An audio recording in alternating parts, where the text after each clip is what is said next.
মুনাফিকি করে সাদ্দামকে ফাঁসি দিয়েছিলেন। সাদ্দাম মারা যাওয়ার পরে বুঝতে পেরেছে ইরাকবাসীরা আমরা কাকে হারিয়েছি।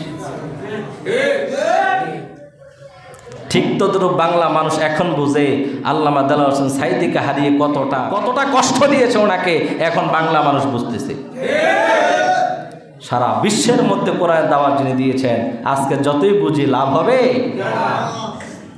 সাদ্দাম যখন ফাঁসির কাস্টে যাচ্ছেন, ঈদের আগের দিন ঘটনা, প্রচণ্ড ঠান্ডা। উনি বলেছেন আমাকে তোমরা একটা পোশাক দাও। জিজ্ঞাসা করা হলো কেন?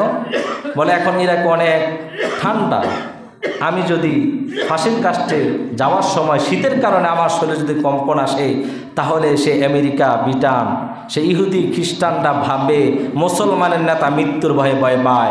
আমি জানিয়ে দিতে চাই মুসলমানরা মৃত্যুর ভয়ে ভয় পায় না, মৃত্যুর ভয়ে মুসলমান কাঁপে না, মুসলমান মৃত্যুকে হাসি খুশি আলিঙ্গন করে দেয়। ইরাকবাসী তখন বুঝেছেন 10 জন পাহাড়ি